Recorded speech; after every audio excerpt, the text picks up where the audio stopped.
Well, what do you know? Here's a bonus episode of Ox and Marko's Couple of Blokes, Couple of Beers podcast. Good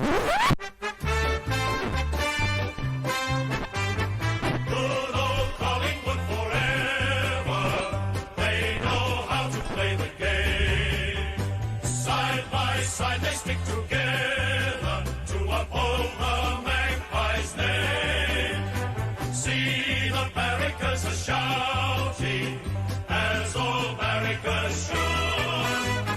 Oh, the premiership's a cakewalk for the good old Collingwood. Okay, folks, welcome to the AFL Finals, Preliminary Finals bonus pod. And I'm here with two blokes who've played in grand finals. Of course, the Ox. Good to see you. Good to see you, Marko. Special guest, the 2010 Premiership captain from the Pies, Nick Maxwell. G'day, Maxie. Hello, boys. It's been a while. We It has been. used to catch up once or twice a week on SEN back in the day, so good to be here and see your faces again and have a chat. You haven't changed. You have not put on 1 kilogram, which is bloody disappointing to say the least. You're in better shape Yeah, I know. What when is you were that? playing. We've got our own gym here, so it sort of helps at work, so I can get across the bridge early from Williamstown and make sure I get my session done, and instead of sitting in traffic. And when we say here, we are in, we're at 141 Camberwell Road, Hawthorn East, and we're at the most amazing building called Eclat. Yep. Or for Sunbury people, Eclat, if you want to bogan it down a bit.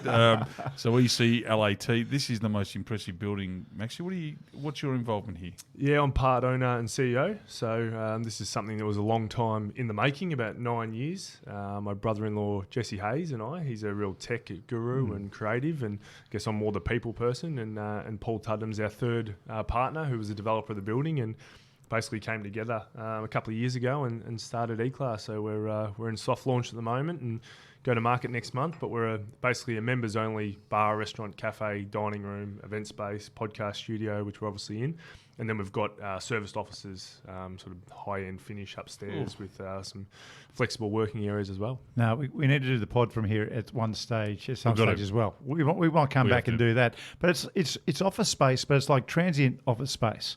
You can use it in any part of this entire building, which is amazing. It's sort of open to depending on what you need. So we sort of have executives who live out this side of town that need somewhere just to go for casual catch-ups. We have people who are just building their business, and then obviously we've got those that take their permanent offices. It's just theirs to lock and keep as they need to. And for us, it's just about the community and bringing people together. We run 46 free events a year for all our members. So put on the food and the drink and the entertainment. So it's really about bringing people together and connecting. I've spoken to you many times about Marko coming camping. I'm never going and camping. You don't mate. like under the stars, but you'd be happy with 7 stars Oh yeah, because that's what this is. This is a joke. This is This is as good as ridiculously it good. gets.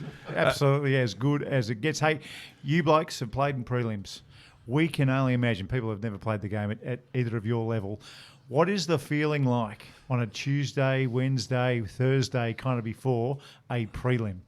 I think there's a couple of different feelings you have. Obviously, there's the excitement factor of what could happen, obviously, if you get through and look at the next week. But I've also been in very different situations. And you go back to 2007, where we were coming up against a Geelong team that on paper should have beaten us by 150 points. Geez, you should have won that too. And we got within a kick.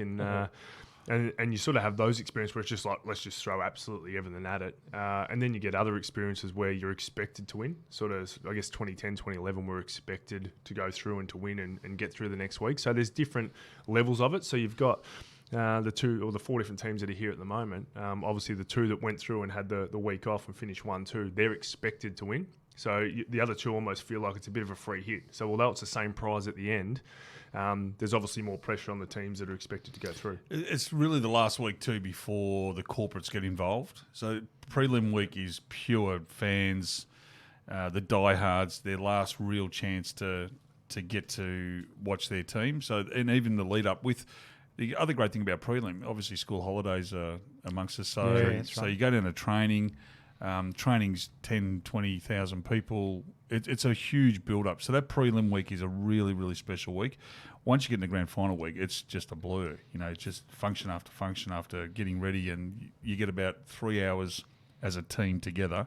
You get your 2 training sessions and a team meeting, but the rest is with sponsors, media, and everything else that's happening, you know, organising tickets for your family and blah, blah, blah, blah, blah. But prelim week is a pure footy week, isn't it? Yeah, and there's a lot, I guess, a lot to take in. So going into that first grand final in 2010, we had a lot of guys that had never played in one in terms of AFL grand finals, only a handful that had. So we were lucky to get through with the draw and come back the week after and have a lot of guys who had that pressure off them, I guess, because they'd already played in one, they knew what to expect, and they come back the next week. So they're definitely, it's red hot. The pressure's red hot, and sometimes it just comes down to, like, we've seen teams that have been $1.10 to win, and they get rolled. They don't get through those games. So it's just like any game now. There's 4 teams left, and they're all chasing the same prize. Right, let's have a talk about Friday night. Collingwood take on GWS. There's going to be 95,000 Collingwood supporters and 3,000 GWS supporters. Yes, I'm going. I managed a seat. I've got Really? Yeah, I'm okay. All right.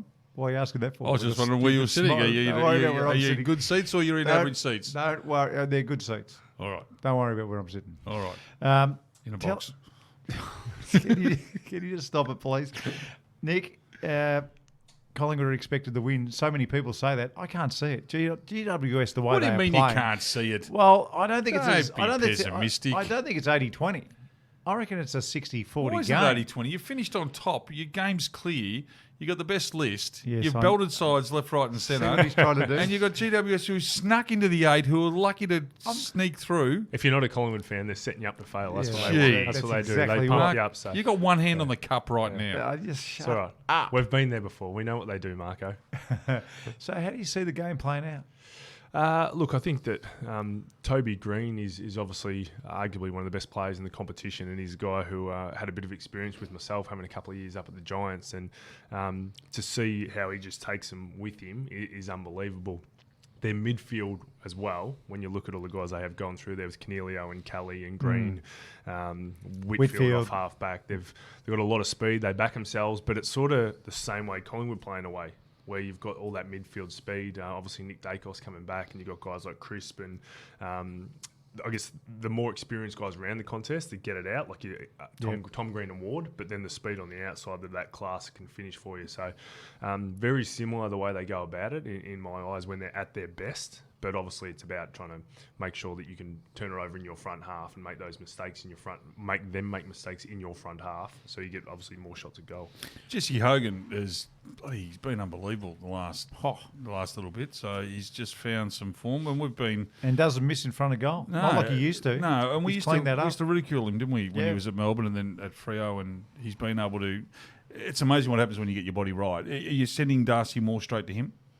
I think the way Collingwood play, it's more of a system. Yep. So if he goes down really deep, then Murphy will go to the deepest sort of medium tall. If it's a small, they tend to change that around. So the change might be a Maynard out of the goal square on Green if Green happens to go down there, because that's the matchup that we've seen previously when they've played. Yep. But they play a real system, Collingwood do. So it's going to be layers, and that'll be with Howe. So obviously Riccardi's there. So you've got Howe, you've got Moore. Murphy will be the deep one. Then you've got Maynard and those guys up higher. So you just got to look at what that system looks like outside of the Maynard Green. That's the one that I think will be the lockaway. Do they win? Do they just win, Collingwood? Well, I think you've got to back them. They've been the best team all year. They've been the best pressure team as well. And I think that probably the one thing that we haven't really seen is we didn't see St Kilda and Port put Giants under that just unbelievable pressure that they'll see with Collingwood. But as I said, prelims are a funny thing. They're a funny beast. So they bring sides together, don't they? They level things out. Correct. What about the 6-day break versus the 15-day break?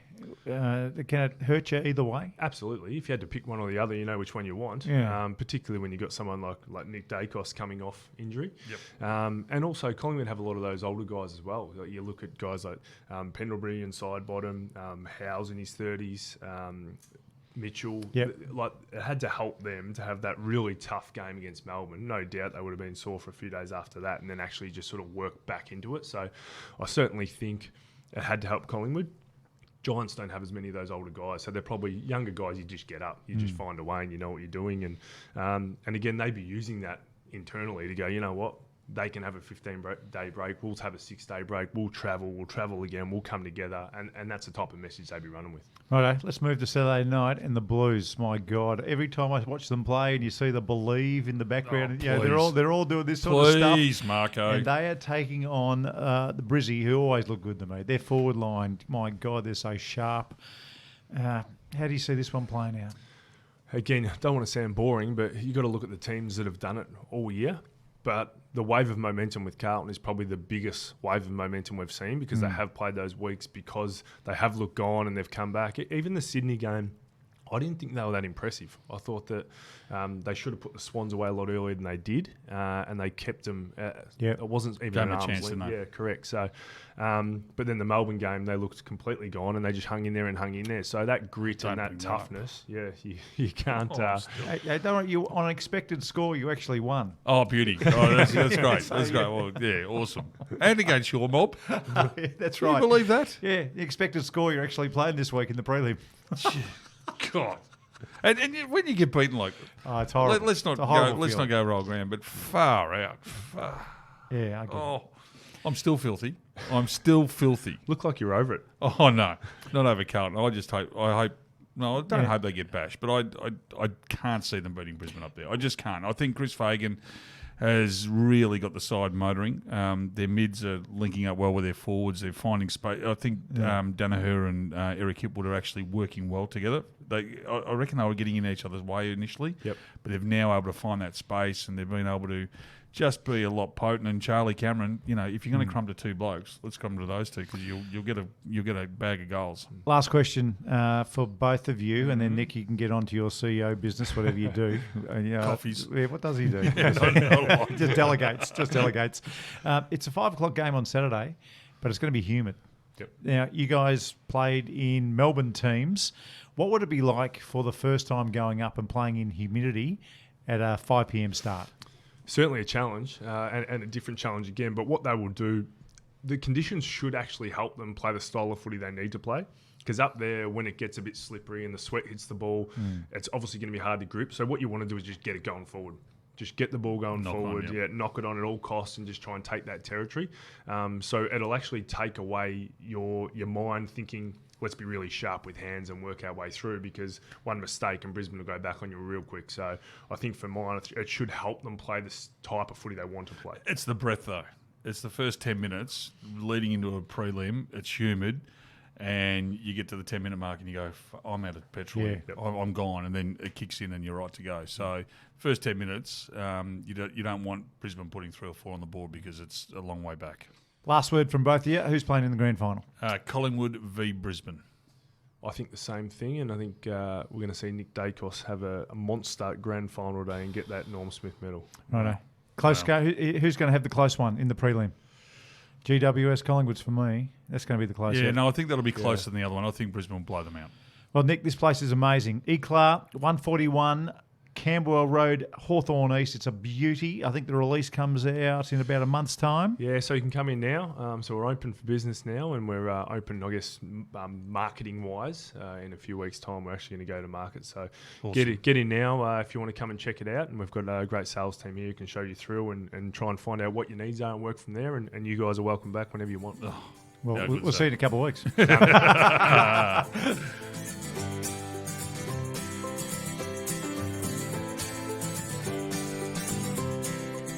And that was a bonus episode of A Couple of Blokes, Couple of Beers with Ox and Marko. Make sure you subscribe and you'll never miss an episode of the show. And if you can share the pod on your socials, that'd be great. See you next week. Couple of Blokes, Couple of Beers is executive produced by Dan Bradley at Kaizen Media and sound designed by Daryl Misson at loudzebra.com.